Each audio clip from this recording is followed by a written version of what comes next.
जय हिंद साथियों, स्वागत है आप सभी का आपके अपने YouTube चैनल सरकारी भारत में। तो फ्रेंड्स, आज 23 अगस्त 2024 को यूपी पुलिस कांस्टेबल जो भर्ती परीक्षा थी उसका री एग्ज़ाम हुआ है, जिसमें मैथमेटिक्स के क्वेश्चन आए थे। लगभग 20 क्वेश्चन आज एक शिफ्ट में और दूसरी शिफ्ट के पेपर में भी 20-20 क्वेश्चन करके पूछे गए थे। इसमें परसेंटेज के 4 क्वेश्चन पूछे गए थे, 2 फर्स्ट शिफ्ट में पूछे गए थे। पहले 2 क्वेश्चन जो है वो फर्स्ट शिफ्ट के हैं और 2 क्वेश्चन सेकंड शिफ्ट में पूछे गए। तो चारों के चारों क्वेश्चन कैसे पूछे गए थे, किस प्रकार के क्वेश्चन आए थे, वो आप लोग देख लीजिएगा। आगे की शिफ्टों के लिए आपके लिए महत्वपूर्ण रहेगा और आगे के जो भर्ती परीक्षाओं की तैयारी करेंगे उनके लिए भी महत्वपूर्ण रहेगा। तो यूपी पुलिस कांस्टेबल में परसेंटेज के कैसे सवाल आते हैं वो आप लोग देख लीजिएगा। क्लियर है? तो पहला क्वेश्चन मैं आपको अपनी की स्क्रीन पर शो कर देता हूँ। ये आपका फर्स्ट क्वेश्चन है मेरे भाई। चलिए, थोड़ा सा स्क्रीन बड़ा कर दिया है ताकि आप लोग इसको अच्छे से पढ़ पाओ। क्वेश्चन क्या है? एक वस्तु की कीमत में 25% की वृद्धि की जाती है, तत्पश्चात कीमत को 20% घटा दिया जाता है और फिर 10% बढ़ा दिया गया। कीमत में परिणामी वृद्धि क्या होगी, ये आपको बताना है मेरे भाई। यहां से अगर हम लोग देखें तो एक वस्तु है, एक वस्तु की कीमत में 25% की वृद्धि की जाती है। 25% का मीनिंग कितना होता है? तो मैं यहाँ साइड में लिख देता हूँ। 25% का मीनिंग होता है 1/4। कितना होता है? 1/4। यानी कि जो ओरिजिनल प्राइस थी 4 थी, तो अब प्राइस कितनी हो गई? 1 बढ़ गई। 4 से 1 बढ़ी और क्या बन गई? 5 हो गई। पहले कीमत 4 रुपए थी, तो मान लीजिए अब कीमत 5 रुपए हो जाएगी। क्लियर है? तत्पश्चात कीमत को 20% घटा दिया गया। मेरे भाई, इसके बाद क्या कर दिया जाता है? 20% इसको घटा दिया जाता है। 20% का मीनिंग होता है 1/5। कितना होता है? 1/5। यानी कि पहले कीमत 5 रुपए थी तो 1 घट गई। तो मेरे भाई 5 से कितनी हो गई? 5 से 4 हो गई। कितनी हो गई? 5 से 4 हो गई। क्लियर है कि नहीं? आगे बोला है और फिर 10% बढ़ा दिया गया। इसके बाद क्या होता है? 10% इसको बढ़ा दिया जाता है। यानी कि 10% का मीनिंग होता है 1/10। यानी कि कीमत अगर 10 रुपये थी अब, तो वो कितनी हो गई? 1 बढ़ के 11 बन गई। अब इसको हम सॉल्व कर लेंगे। रेशियो मेथड बहुत अच्छा है। इसको बोल सकते हैं ओरिजिनल, ओरिजिनल, और ये क्या हो जाएगी? न्यू, यानी कि बढ़ी हुई कीमत या घटी हुई कीमत। सॉल्व करेंगे तो 4 से क्या 4 कैंसिल आउट हो जाएगा, 5 से 5 कैंसिल आउट हो जाएगा, 10 से 11 ही रेशियो आएगा। 10 से 11 ही रेशियो आएगा। यानी कि ओरिजिनल कीमत अगर 10 है तो न्यू जो कीमत होगी, नई वाली जो प्राइस होगी वो 11 होगी। कहने का मतलब 1 यूनिट यहाँ पर बढ़ जाएगी। तो 1 यूनिट बढ़ेगी, किस पर बढ़ेगी? ओरिजिनल, यानी कि 10 पर बढ़ेगी। और परसेंट निकालने के लिए 100 का गुणा करते हैं। तो मेरे भाई सॉल्व करेंगे तो ये कितना आ जाएगा? 10% इस सवाल का सही जवाब आ जाएगा। यहाँ पर देखेंगे तो ऑप्शन नंबर बी इस सवाल का राइट आंसर हो जाएगा। तो पहला क्वेश्चन आपका यूपी पुलिस कांस्टेबल भर्ती परीक्षा 23 अगस्त फर्स्ट शिफ्ट का परसेंटेज का क्वेश्चन हो चुका। बहुत आसान है करने के लिए। हम इसमें सक्सेसिव का भी यूज कर सकते हैं, वो आपके ऊपर डिपेंड करता है कि आप किससे इसको सॉल्व कर रहे हैं। क्लियर है? चलिए, नेक्स्ट क्वेश्चन आपकी स्क्रीन पर ये रहा और इस क्वेश्चन को बताइए। ये क्वेश्चन काफ़ी स्टूडेंट इसमें कंफ्यूज हो चुके होंगे, लेकिन आसान सवाल है, वैसे तो कर ही लिया होगा आप लोगों ने। चलिए बताइए, किसी संख्या का 70% 0.35 है।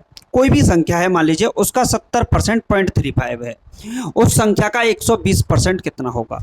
मेरे भाई, इस सवाल को हम 2 तरीके से करने की कोशिश करेंगे। पहला मेथड देखिए मेरा। पहला मेथड है कि कोई भी संख्या है, उस संख्या का 70% क्या है? 0.35 है। इसका मतलब 0.35 जो वैल्यू दे रखी है वो 70% की ही तो वैल्यू है। कितने की है? 70% की। उस संख्या का 120% क्या होगा?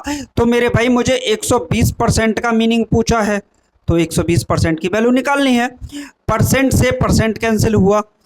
अच्छा जी, 0 से ये वाला 0 कैंसिल आउट हुआ और 7 से ये 35 जाएगा 5 बार। तो 0.5 घोड़े में कितना हो जाएगा? 12, और 12 पंजे बनेगा 60। एक डिजिट बाद पॉइंट है तो पॉइंट यहाँ होगा। तो 6 इस क्वेश्चन का आंसर होगा। तो ऑप्शन नंबर सी इस सवाल का सही जवाब हो जाएगा। बहुत आसान है।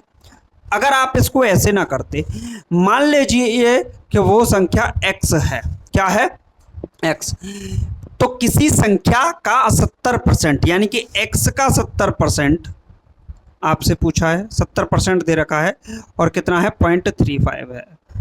पॉइंट हटाएंगे, 100 का भाग लगाएंगे, 100 से 100 कैंसिल आउट होगा और यहाँ 35 से ये जाएगा 2 बार, तो x की वैल्यू आएगी 1/2 कहीं ना कहीं। क्लियर है कि नहीं? तो वो संख्या निकल कर कितनी आ गई 1/2। अब जो संख्या है उसका 120% निकालना है। कोई भी संख्या है वो अपने आप में क्या होगी, अपने आप में 100% ही तो होगी।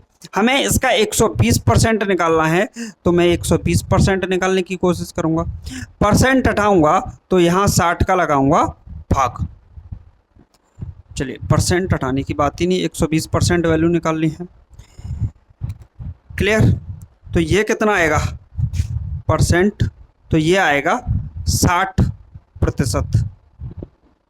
60%। आपसे पूछा क्या है, उस संख्या का 120% कितना है, कितना होगा? कहीं गड़बड़ हो गई क्या भाई? 70%, 70/100 0.35।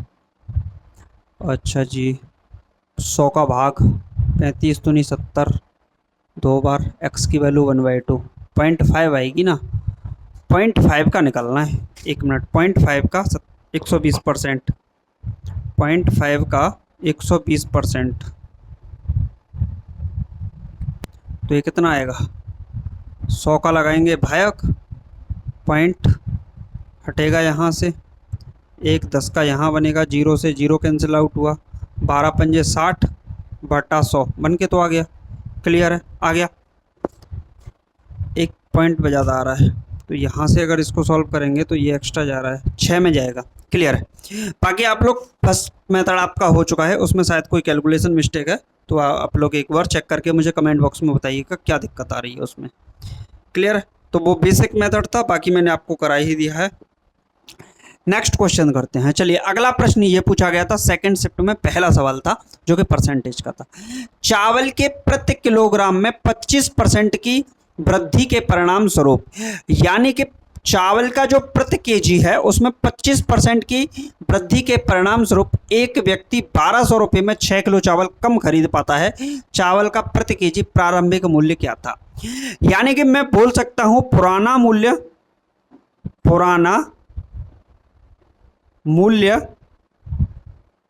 और नया मूल्य। उसने बोला है चावल के प्रति केजी में, यानी कि मैं इसको ऐसे ना लिखकर ये बोलूं 25% की वृद्धि। 25% का मीनिंग कितना होता है? 1/4। यानी कि पहले प्राइस अगर 4 रुपये थी तो अब प्राइस कितनी हो गई? 5 रुपये हो गई। यानी कि हम किसका रेशियो निकाल दिया? प्राइस का।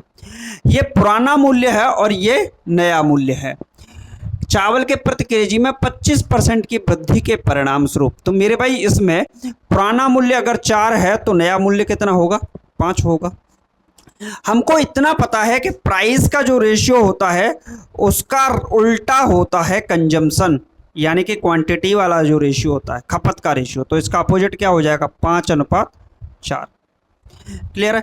जो प्राइस का अनुपात होता है, मूल्य का अनुपात होता है, उसका विपरीत होता है कंजम्पशन का अनुपात, यानी कि ये अनुपात कितना बन जाएगा? 5:4।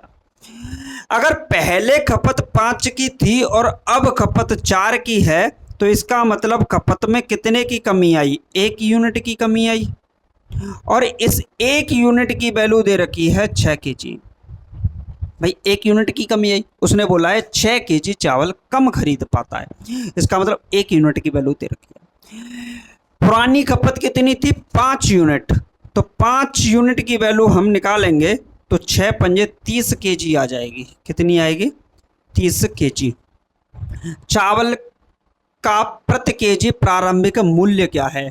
तो मेरे भाई प्रारंभिक अगर मूल्य निकालना है तो मूल्य कितना था? 1200 रुपये था। प्रारंभिक में कितनी मात्रा यूज में ली हमने? 30 किलो यूज में ली, तो ऊपर रुपये नीचे केजी, तो आंसर क्या आएगा? इससे ये जाएगा इसे 4 बार जाएगा, यानी कि 40 रुपया पर केजी आएगा।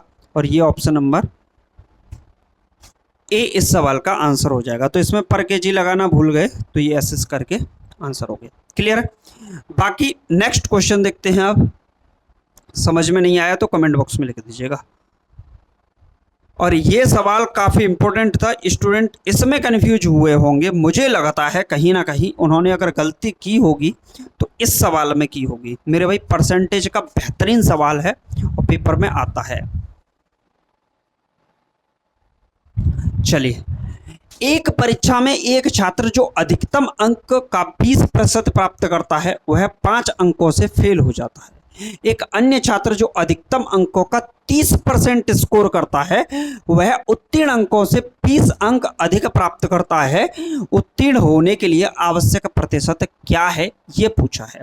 मेरे भाई मैं एक बात जानता हूं, अगर ऐसा सवाल कभी भी आ जाए तो आप लिख दीजिए पास इक्वल टू पास, यानी कि हमको पहले को भी पास करना है और दूसरे को भी पास करना है। सिर्फ पास ही करना है, न ज़्यादा देना है न कम देना है।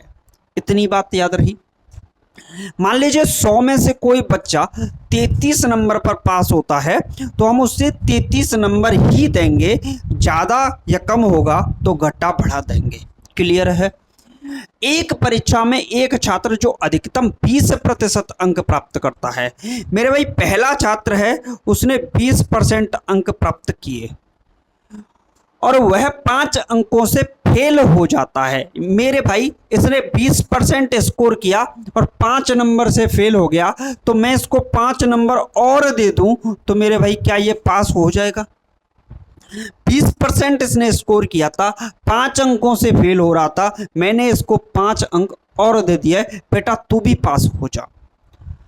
आगे बोला है जो अच्छा एक अन्य छात्र जो अधिकतम अंकों का, एक दूसरा वाला छात्र है जो अधिकतम अंकों का 30% स्कोर करता है। दूसरा वाला कितना स्कोर करता है?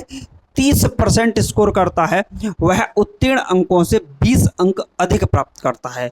इसने दूसरे वाले ने 30% अंक प्राप्त किए और ये कितना अंक एक्स्ट्रा ले आया? तो ये पास से भी 20 अंक अधिक ले आया। तो मेरे भाई 20 अंक घटा दीजिए तो ये कम से कम पास ही रह पाएगा। सिर्फ पास हुआ है अब ये, ठीक। अच्छा, जितना इसने स्कोर किया उतना ही स्कोर इसने किया, बराबर कर दिया मैंने दोनों को। भाई सिर्फ पास इसको किया, सिर्फ पास इसको किया।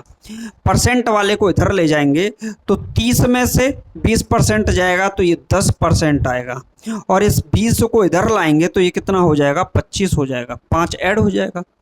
अगर मैं 10 का गुणा इधर कर दूं और 10 का गुणा इधर कर दूं तो ये इधर वाला 100% हो जाएगा और इधर वाला कितना हो जाएगा? 250। कितना बन गया? 250 बन गया।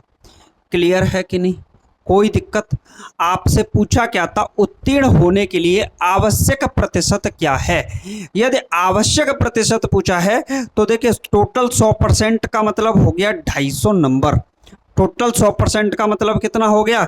250 नंबर हो गया। क्लियर है कि नहीं? लेकिन आंसर हमसे किस में पूछा है? उसने आंसर पूछा है परसेंट में। इसका मतलब हमको इतना भी पता है कि आंसर 20% से ज़्यादा होगा और यहाँ घट रहा है तो 30% से कम होगा। तो मेरे भाई ऑप्शन नंबर डी तो किसी भी हालत में आंसर नहीं हो सकता। चूंकि 5 ऐड हो रहा है तो 20% भी कभी आंसर नहीं बन सकता है, ये भी बात क्लियर है। अब रही बात 22 की और 27 की, तो इसके लिए हमको चेक करना पड़ेगा। मेरा आंकड़ा जा रहा है 22 के साथ, क्योंकि सिर्फ 5 जोड़ने पर 22 तक गाड़ी पहुंच सकती है और 20 बहुत बड़ी संख्या है, घटाने पर तब आ सकता है यहाँ तक। तो ये आंसर हो सकता है, लेकिन हम अपने पैटर्न को नहीं छोड़ेंगे, ऑप्शन को नहीं छोड़ेंगे, तरीके से करेंगे। फिर भी यहाँ पर आया 10% का मीनिंग कितना निकल कर आया? 10% का मीनिंग 25 निकल के आया, 25 मार्क्स। 10% का मीनिंग कितना था? 25 मार्क्स निकल के आया। तो मेरे भाई अगर मैं यहाँ से बात करूँ 20% का मीनिंग कितना आएगा, तो 20% का मीनिंग कितना हो जाएगा? 50 मार्क्स। और सिर्फ अगर मुझे पास कराना है तो 20% प्लस 5, 20% का मीनिंग 50 और 5 इसको दे दूं तो टोटल हो गए 55 नंबर पे पास होता है, यानी कि 250 में से 55 पे पास होता है। तो मेरे भाई टोटल कितने में से 250 में 55 पे पास होता है, परसेंट निकालना है तो 100 का गुणा कर दो। क्लियर है? अच्छा जी, सॉल्व करेंगे तो 0 से 0 कैंसिल होगा, 5 से जाएगा ये 25 और 5 से जाएगा ये 2 बार, 5 से जाएगा ये 11 बार और 11 दूनी 22%। मेरा आंकड़ा बिल्कुल सही था, ऑप्शन बी। आप दिमाग लगा सकते थे, 20% में सिर्फ छोटी सी संख्या 5 जोड़ी है तो वो 27 तक नहीं खींच के ले जा सकती, 22 तक ही ला पाएगी। 30% में से 20 एक बड़ी संख्या को घटाया है तो वो 27 तक ना आकर 22 तक आ सकता है। तो ऑप्शन बी इसका सही जवाब होगा, जो कि राइट आंसर है 22%। मेरे भाई ऐसे ही सारे के सारे सॉल्यूशंस को मैं कराता चलूँगा आपको। यूपी पुलिस कांस्टेबल में एक भी क्वेश्चन आपका नहीं छूटेगा। आगे आने वाली जो भी परीक्षाएं हैं उनमें आपके लिए महत्वपूर्ण रहेगा। शिफ्ट में 24, 25, 26, 30, 31 वाले में हर शिफ्ट में आपको यहाँ से क्वेश्चन देखने को मिल जाएगा। इसी टाइप के क्वेश्चन होंगे आपके पेपर में पूछे जाएंगे। बाकी मिलते हैं नेक्स्ट वीडियो में। धन्यवाद। चैनल को सब्सक्राइब कर ही लीजिएगा।